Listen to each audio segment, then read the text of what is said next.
அதான் ஃப்ரெண்ட்ஸ், இப்போ இந்த ஈவினிங் நைட்டுக்கு சப்பாத்தி சுட்டுட்ருக்கேன். இந்த சுட்டும் வச்சுருக்கேன் பாருங்கள். நம்ம எடுத்துருவோம். சூடாக இருக்குது. தந்தூரி சிக்கனும் வச்சுருக்கேன் உங்களுக்கு. நான் அது சும்மா நம்ம வந்து ஏர் ஃப்ரை இல்லாமல் செஞ்சு காட்டியிருக்கேன். அதை பாருங்கள் எப்படி இருக்கும். செம்ம டேஸ்ட்டாக இருக்கும். இப்போ நான் வந்து சும்மா ஹேர் ஃப்ரையில் தான் வச்சுருக்கேன் இன்றைக்கி, எல்லா மசாலாவையும் போட்டு. இப்போ அதை எடுத்தோடனே உங்களுக்கு நான் காட்டுறேன். என் சமையல் பிடிச்சிருந்தா கண்டிப்பாக லைக் பண்ணுங்கள் ஃப்ரெண்ட்ஸ். சப்பாத்தி இருப்பாங்க எவ்வளோ சாஃப்டாக இருக்கும் பாருங்கள். உங்களுக்கு தெரியும் என்னுடைய சப்பாத்தி எப்படி இருக்குன்னு. இவ்வளோ சாஃப்டாக இருக்கும். முடிஞ்சிருச்சு. பாருங்கள், அவ்வளோதான். ஆஃப் ஆகிடுச்சு. சவுண்டு நின்றுடுச்சு. இனிமேல் நம்ம ஆஃப் பண்ணிவிட்டு எப்படி இருக்குன்னு பார்ப்போம்.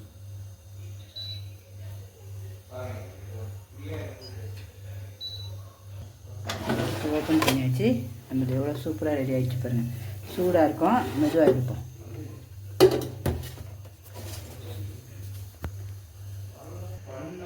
சூப்பராக முடிஞ்சிச்சு பாருங்கள். ஏர் ஃப்ரையில் நம்ம சிக்கனும் பொரிச்சாச்சு. நமக்கு கொஞ்சோண்டு வெங்காயம் அரிஞ்சு வச்சுருக்கேன், தயிர், சப்பாத்தி, அது போக கொஞ்சம் சாம்பார், பைட்டம்பருப்பு சாம்பார் இருக்குது. கொஞ்சம் வேணுன்னா சாப்பிட்டுக்கலாம். அது போக எல்லாம் போக எப்பவும் போல் நமக்கு ஆப்பிள். ஓகே ஃப்ரெண்ட்ஸ், பிடிச்சிருந்தா லைக் பண்ணுங்கள். சிம்பா நியூஸ் சேனலுக்கு சப்ஸ்கிரிப்ஷன் பண்ணுங்கள். பாய் பாய்.